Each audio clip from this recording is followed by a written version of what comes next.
Hey Bible fans, I'm here today with a Psalter from Anglican House Media Ministries.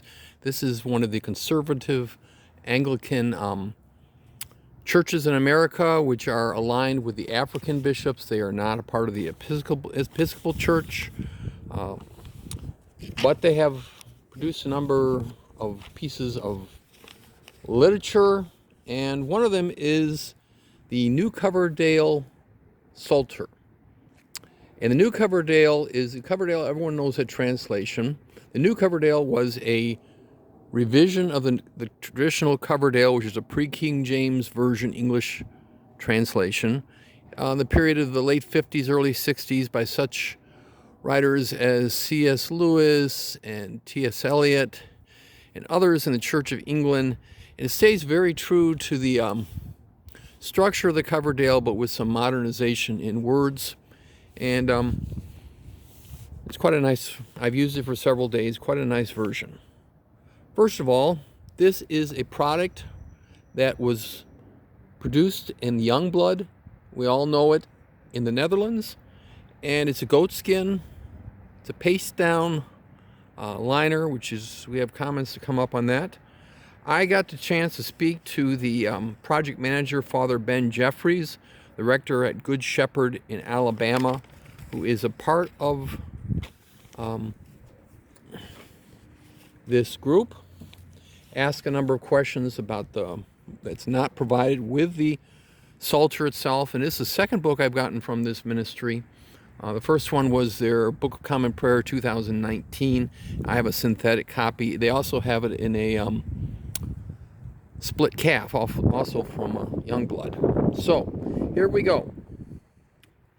This is a 13 point print Psalter. Let me talk about all the things that a lot of you users would really like about this Bible. It's a book of Psalms, I should say. It is set up to be used in a morning and evening prayers, Anglican Episcopal form, in which each day's prayers, morning and evening, for example, day 14, that would be the 14th of December, and January and February. You'll have the evening prayer set up, and then the next day, the morning and the evening, and etc. And you just keep repeating your way through.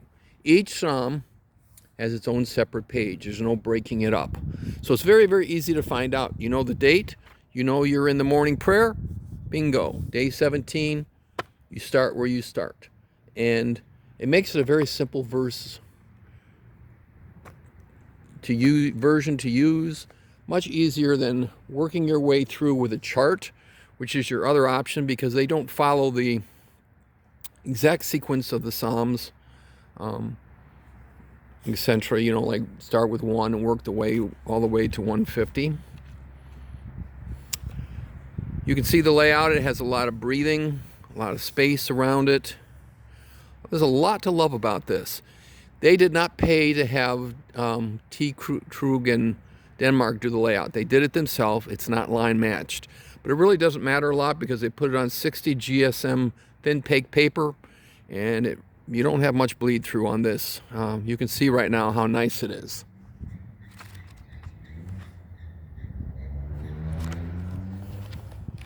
It has very little in the way of helps.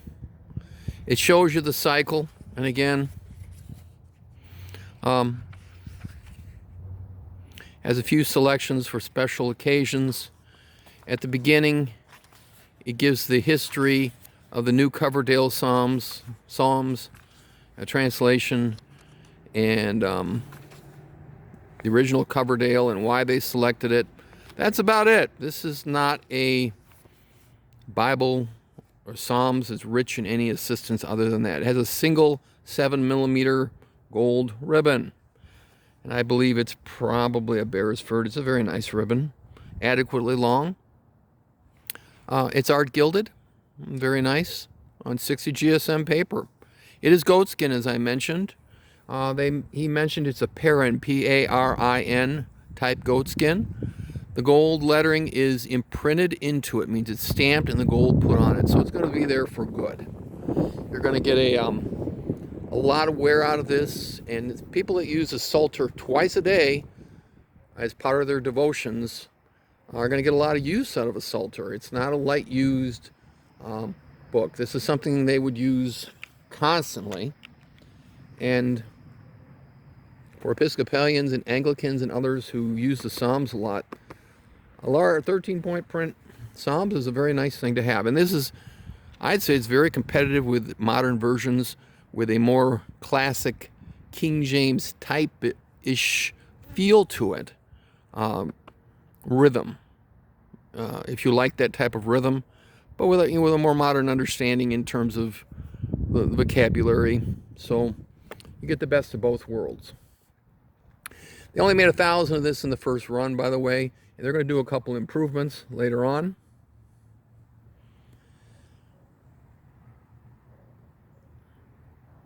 The book itself, the block is 7.5 by 5.5 by about 7/8.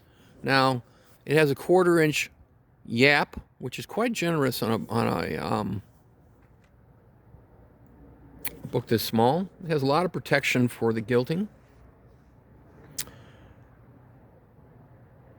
It had no box. I was kind of surprised at that. It's not a deal breaker.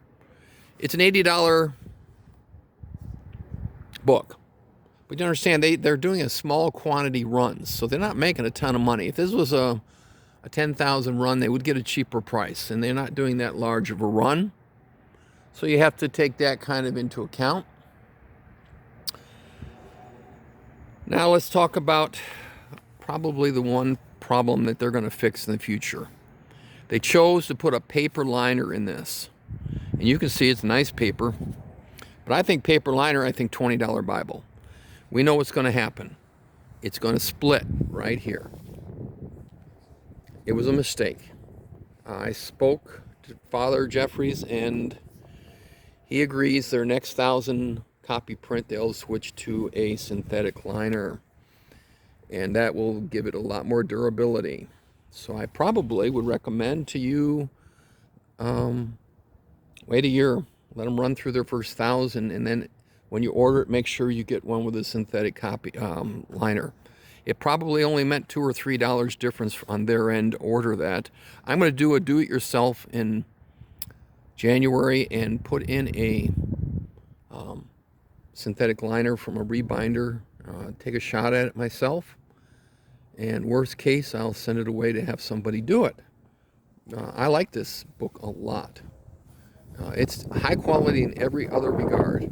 The other negative I have is the print darkness. It's only medium, and Father Jeffries did point out to me that they probably will up the darkness. The man who, in the ministry, the priest who was overseeing the final approval, got the prints back from Jongbloed, and he was sick, and they came to his house, and Father Jeffries couldn't get his hands on them. They had sent him actual sheets, and he went ahead and approved it, and it turned out he would like it to be a couple levels higher in the darkness. It's not bad. It's one notch above medium. I find it quite nice, but I would also agree. I would like to see it a little darker, and they can fix that on the next run also. So one serious problem, the paper liner. One, it's basically a choice. Some people like medium, some people like dark, but one, to me, minor little improvement, a little darker, and bang. This is a wonderful book, wonderful Psalter, handy and of great use. Let me show you two others I have here. This is the Cambridge, 1662 in French Morocco, and you can see it has a synthetic liner, and it's already shown a little bit of splitting. I've had like 3 or 4 years. I think I've glued it, maybe at least once. A paste down doesn't last forever. We all know as premium Bible lovers, it doesn't last as long as Edgeline Bibles do. But a synthetic liner will last much longer than a paper liner will. That's for sure. And here's a Book of Common Prayer I got from these folks last year. And surprisingly, it had a synthetic liner, which I liked a lot. So it's just an oversight on this Coverdale that they put a paper liner in it. Again, wait a year, let them run through the first 1,000 in their stock. Don't be like me. Right out of the gate, I ordered it when I saw it was available. If you, but I would not tell you not to get it. It's a wonderful book, wonderful little Bible, Psalms, and fits a unique, handy slip in the backpack, slip in the computer case, take with you, and you get 13-point print and beautiful opaque paper and just quality, quality, quality. Well, that's all I have for now, fans. God bless you all.